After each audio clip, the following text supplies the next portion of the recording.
আসসালামু আলাইকুম। লঞ্চ ট্রাভেলিতে আপনাকে স্বাগত। আজকে দেখাবো হাতিয়ার তাজট্রিপ এক। আজকে বেতুয়া যাবে। আজকে দেখাবো তাজট্রিপ এক লঞ্চে কেমন যাত্রী হলো। এখন বাজে সন্ধ্যা 6:09। আজকে রোজ সোমবার 20 জানুয়ারি। এখন বাজে 6:10। লঞ্চটি 7:45। তো চলুন দেখে আসি কেমন যাত্রী হলো।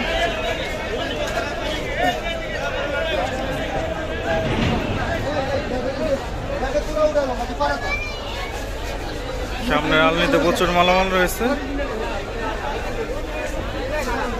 রকার রয়েছে অনেক।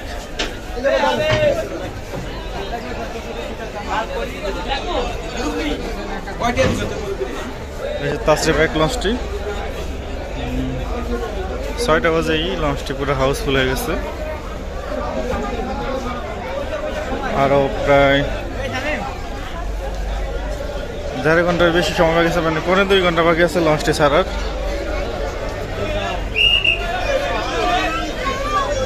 দ্বিতীয়টি বাসে তাজট্রিপ 4। অবশ্য তাজট্রিপ 4ও ভরে গেছে লঞ্চটি।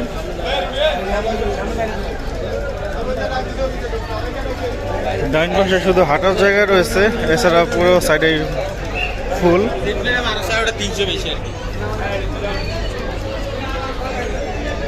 পিছন সাইডেও অনেক যাত্রী, মালামাল রয়েছে। মানে তাজট্রিপ 3 দিলে ভালো হতো।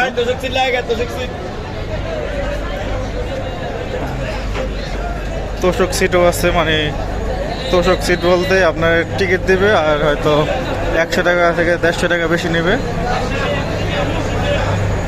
উপকূলে সব নৌজন, মানে বক্স করা ইঞ্জিন রুম। তাজট্রিপ একের ইঞ্জিন 6 সিলিন্ডার বিশিষ্ট ইঞ্জিন, লক করা থাকে উপকূলে যত লঞ্চ আছে। পিছনে রয়েছে ইঞ্জিন রুম, পিছনে রয়েছে হলো ক্যান্টিন, ওয়াশরুম। এখানে রান্না বান্নার কাজ চলে।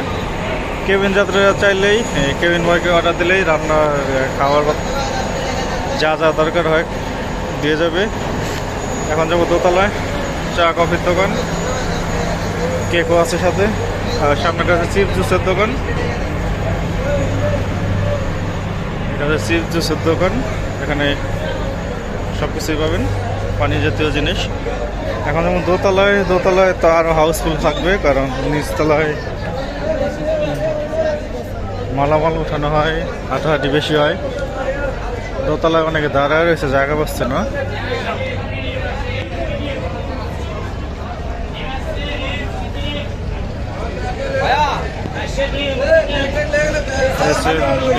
ডেক